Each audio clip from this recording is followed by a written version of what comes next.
Bonjour mes camarades. Je vous apporte le salut fraternel des syndicats OSDD du Loiret, de la Martinique, de Haute-Savoie, de la Réunion et d'Indre-et-Loire. Nous voterons le rapport d'activité et le rapport de trésorerie. Je vous apporte aussi le salut fraternel des camarades de France Travail. Merci à la camarade qui vient d'intervenir puisque ça fait une super transition avec mon intervention et nous ne sommes pas coordonnés. Depuis le congrès d'Albi en 2021, de nombreux changements sont venus bousculer notre cadre de travail au sein du service public de l'emploi, avec des impacts de taille. La loi dite pour le plein emploi de décembre 2023 a transformé en profondeur la notion même du service public de l'emploi. Pôle emploi est devenu France Travail. Un nouveau cadre a été rajouté au sein du réseau pour l'emploi, à la gouvernance complexe faite d'un millefeuille à la crème indigeste. Le changement de philosophie est annoncé avec le nom même de l'institution, France Travail. Il n'est plus question d'emploi, mais de travail. Oui, il faut mettre la France au travail pour arriver au plein emploi. Une promesse déjà faite avec la création de Pôle emploi en 2008. France Travail se met en place depuis le 1er janvier 2024 avec des changements importants, aussi bien pour les agents de l'institution que pour les demandeurs d'emploi. Des missions supplémentaires et l'inscription d'1,5 million de personnes en plus. Jeunes, personnes en situation de handicap, allocataires du RSA et leurs conjoints, sans moyens supplémentaires. La mise en place du contrat d'engagement, contrat irrégulier par l'absence de signature du demandeur d'emploi et qui sert pourtant de base au contrôle renforcé de la recherche d'emploi et son lot de sanctions en cas de manquement.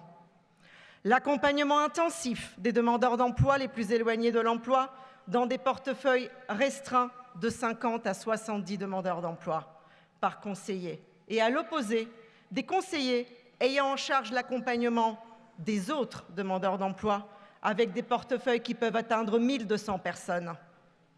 Une transformation menée avec un rythme effréné, prônant le changement permanent et laissant sur le bord de la route tous ceux qui n'arrivent pas à suivre. Une charge de travail conséquente, sans moyens suffisants, à réaliser dans un contexte mouvant, fait d'injonctions paradoxales d'ordre et de contre-ordre, qui épuisent les agents. L'augmentation du nombre de collègues en arrêt de travail en témoigne, sans alerter les décideurs.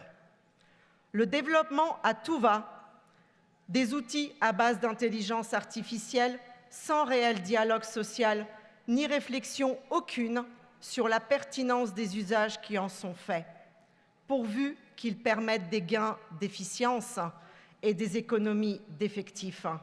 Il en résulte une déqualification de nos métiers, une menace sur nos emplois et une déshumanisation du service public de l'emploi. Dans ce contexte, le projet de loi de finances pour 2026 prévoit la réduction des budgets et les baisses des effectifs pour France Travail. Ceci est inacceptable. Les ministères de tutelle refusent les augmentations générales des salaires pour les agents de France Travail qui conduisent à une perte de pouvoir d'achat conséquente. Ceci aussi est inacceptable. Pour la note positive quand même, depuis le congrès d'Albi en 2021, Force ouvrière, alors 3e organisation syndicale de Pôle emploi avec 17,03%, a conquis la 2e place en 2023 en remontant à 18,51% des voix. À seulement 98 voix de la première place, et ce sur 35 000 votants. L'objectif pour les élections de 2027 est fixé. Toutes les équipes FO dans les établissements et au niveau national agissent au quotidien pour défendre les intérêts matériels et moraux des salariés, y compris devant la justice lorsque nécessaire. FO est la seule organisation syndicale à France Travail ayant un vrai bilan, des actions concrètes menée pour défendre les intérêts des salariés, pour faire respecter leurs droits, mais aussi pour en obtenir de nouveaux.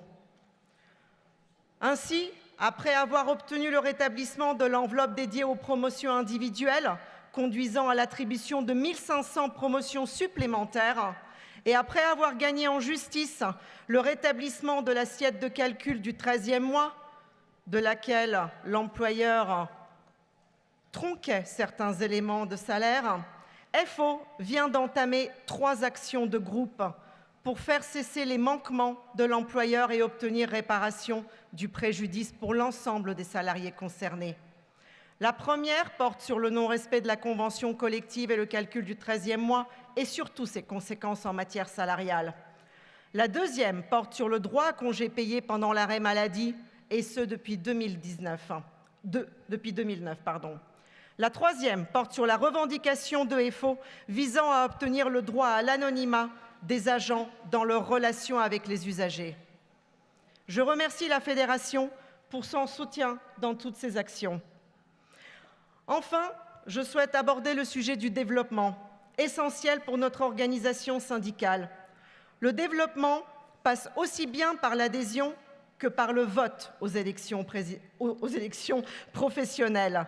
Ce dernier aspect a une importance particulière depuis la loi de 2008 sur la représentativité. Et ce n'est pas le trésorier fédéral qui dira le contraire. FO doit pouvoir attirer de nouveaux adhérents, bien sûr, mais aussi des votants en nombre, et ce, dans toutes les catégories professionnelles. Il en va de notre représentativité à tous les échelons de l'organisation syndicale. Notre discours, notre positionnement, nos actes doivent parler à un large éventail de salariés qui doivent reconnaître en FO un syndicat à l'écoute de leurs préoccupations quotidiennes. Notre force, c'est notre indépendance absolue à l'égard des gouvernements, du patronat, des partis, groupements et rassemblements politiques, des sectes philosophiques et de toute organisation religieuse. Vive la FEC-FO, vive la Confédération Force ouvrière.